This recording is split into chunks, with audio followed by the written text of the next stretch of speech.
Today this could be the greatest day of our lives.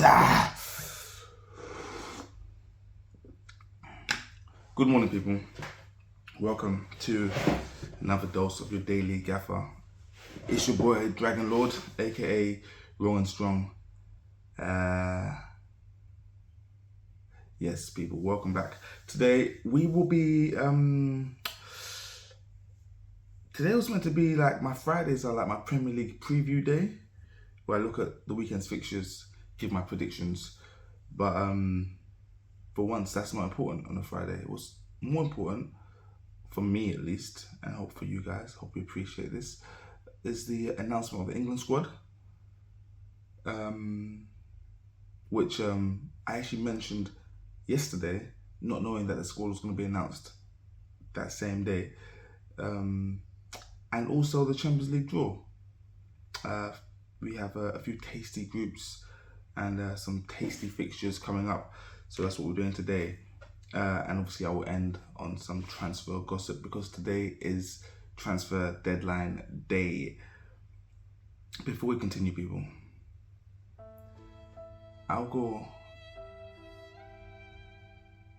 I'm this close to giving in and accepting that we will never beat you and your algorithms. But my subscribers won't. They will continue to like these videos, algo. They will continue to help us. And you won't win. So people, please help us on our way to 5k subscribers by liking and subscribing, of course, and helping us fight the algorithms. Thank you. Anyways, now we've got that out of the way. Let's get straight into it. So, Gareth. What the hell is this? Gareth Dwayne Southgate announced the England squad yesterday, and I'll go through the squad first of all, and then I'll give you my takes. So in goal, you have Sam Johnstone, Jordan Pickford, and Aaron Ramsdale. I don't get why he names 3 goalkeepers because he only plays 1. In defence, Ben Chilwell, Levi Colwill, Lewis Dunk, Mark Gahey, Harry Maguire, Fikayo Tomori, Kieran Trippier, and Kyle Walker. We've got the midfield listed here with Trent listed as a midfielder. Jude Bellingham, Conor Gallagher, Jordan Henderson, Calvin Phillips, and Declan Rice. And our forwards are Eberechi Eze, Phil Foden, Jack Grealish, Harry Kane, James Maddison, Eddie Nketiah, Marcus Rashford, Bukayo Saka, and Callum Wilson. Now, let's start with the omissions. 3 glaring omissions for me are Jared Bowen, James Ward-Prowse, and Raheem Sterling. Okay, there may be a case for no Bowen. There may even be a case for no JWP. But no Sterling, Rashford? Especially yesterday. If you saw yesterday's video, guys, I was talking about the Sterling remontada and what it means for England, and only for Sterling to be omitted from this England squad. Now, if you ask me, the England forward line, you have Kane and you have Saka. And there's one more position. On that right side, Sterling, Rashford, or Grealish.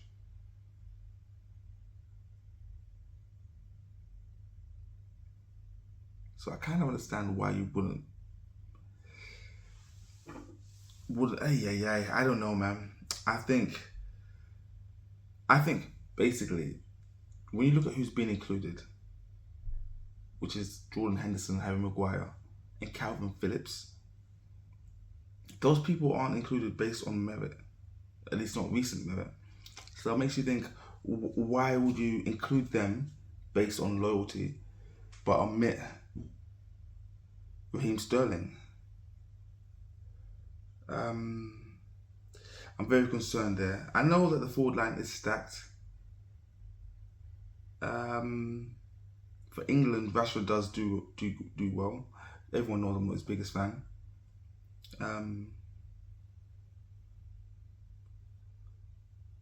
I think for England, Grealish starts. Nonetheless, though, leaving Sterling out of the squad completely for me is crazy. Jared Bowen, I kind of get it, but James Ward-Prowse.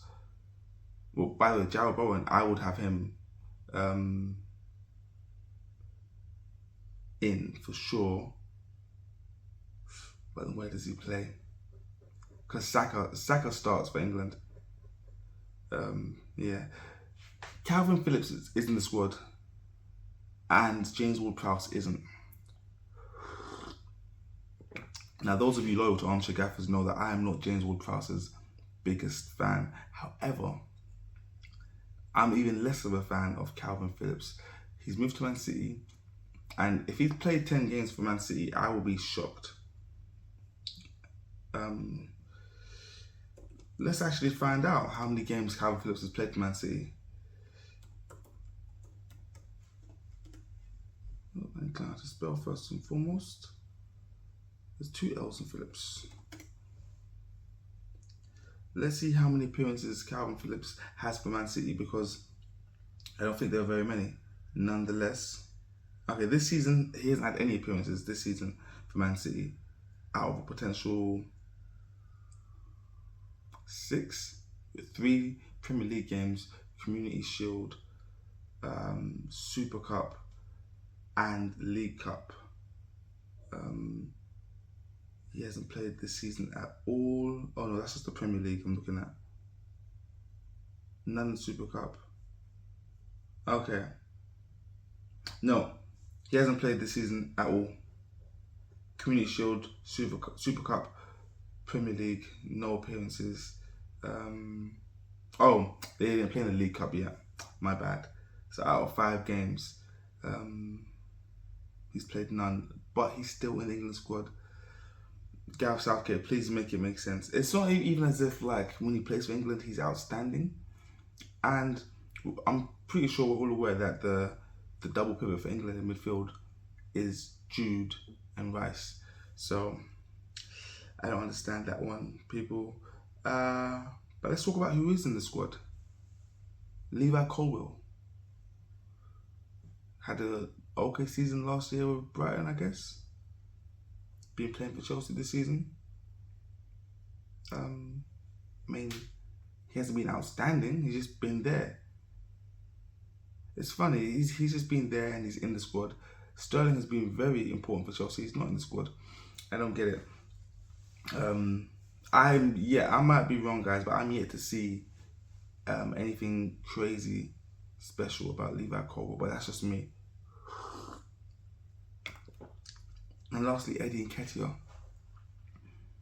About 2 or 3 days ago, you guys may have heard me change my tune on Nketiah.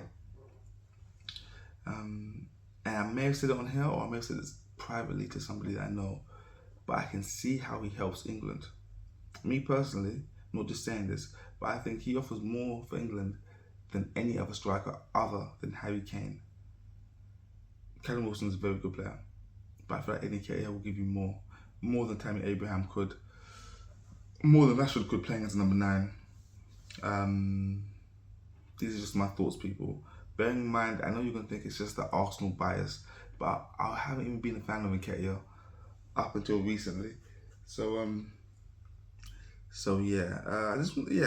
squad, it's weird. The other day I was saying how I feel like England could be favourites going into the Euros next season, next summer.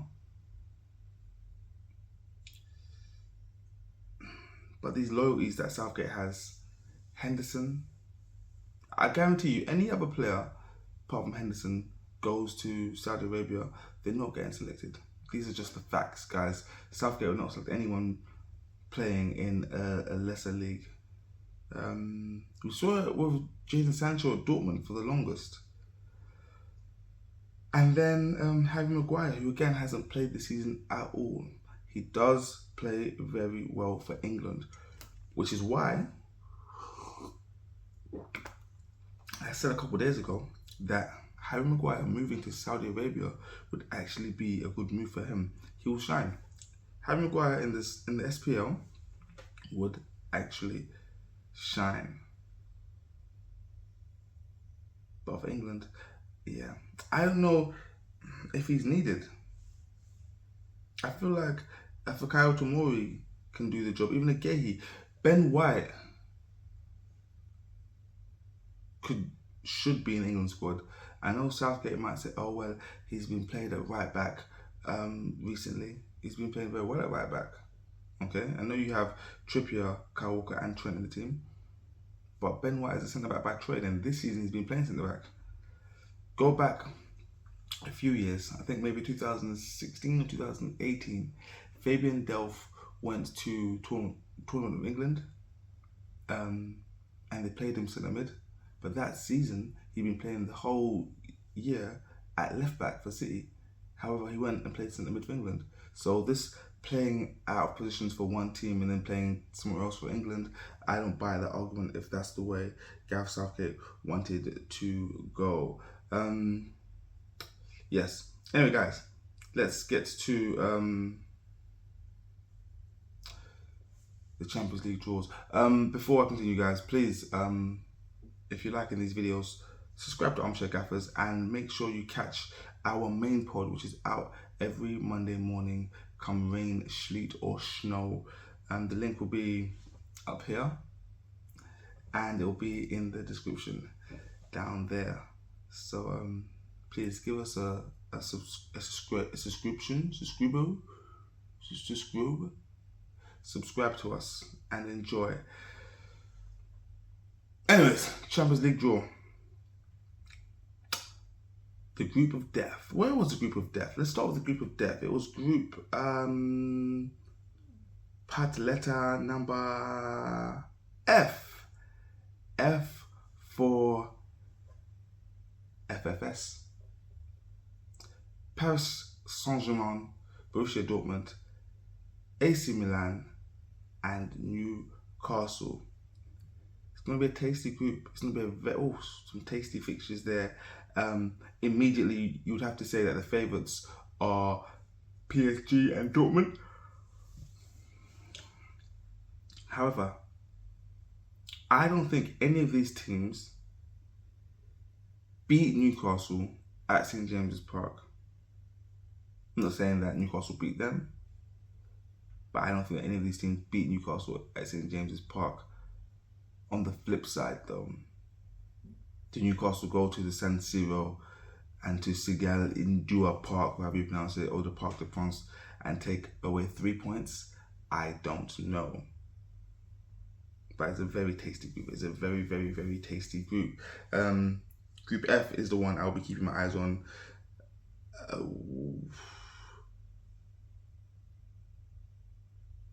Do I want to make some bold predictions? Milan have done some good business this summer. Puli.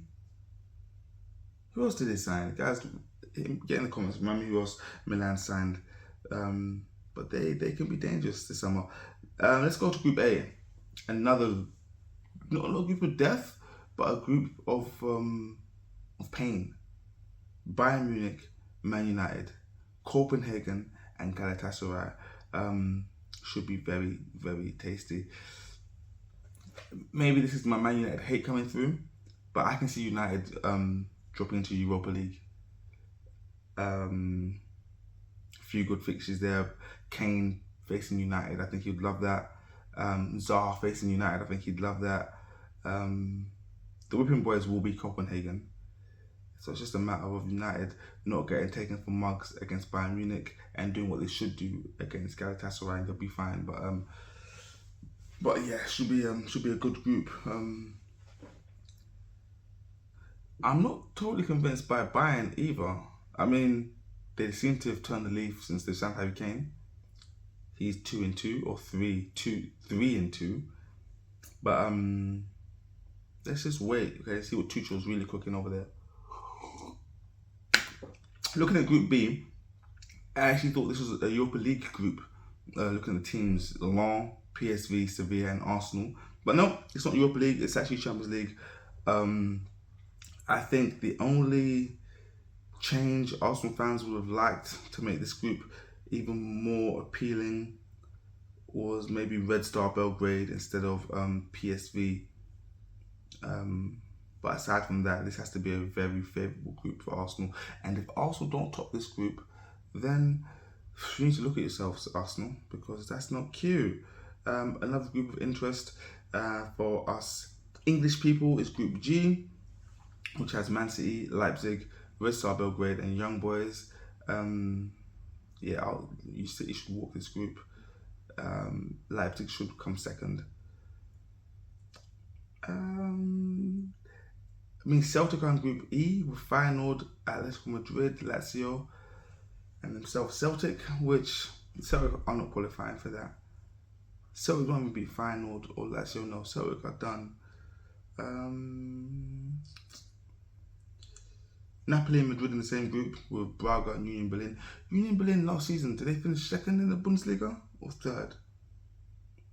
They done pretty good. That's it. Yesterday, before the draw was made, Goal.com did have their UEFA Champions League power rankings, and they were ranking teams' likelihood on winning the Champions League. And United were ranked 13th. They were 13th favourites prior to the groups being drawn. And since the group stage draw, Goal.com now have United as 15th favourites to win the Champions League. I guess that's a reflection of the group they're in, and reflection on that. Goal will not be surprised if United do not qualify out of the group stage. First favourites are Man City. In second place is Bayern Munich. Third is Barcelona. Fourth is Real Madrid.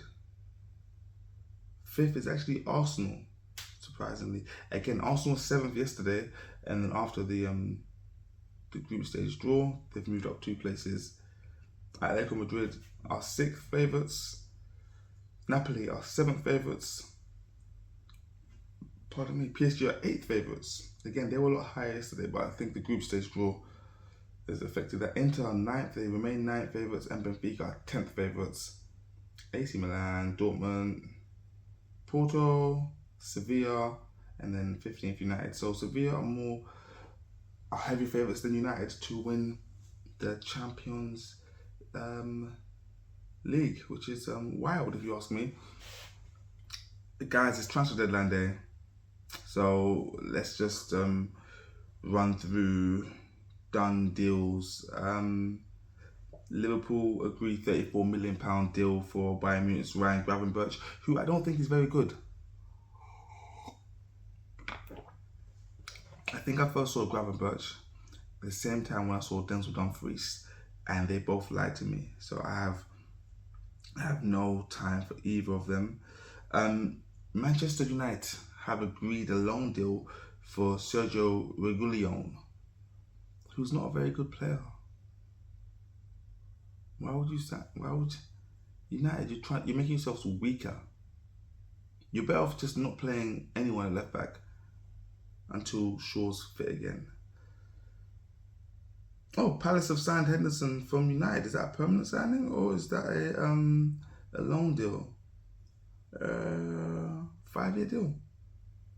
Lovely.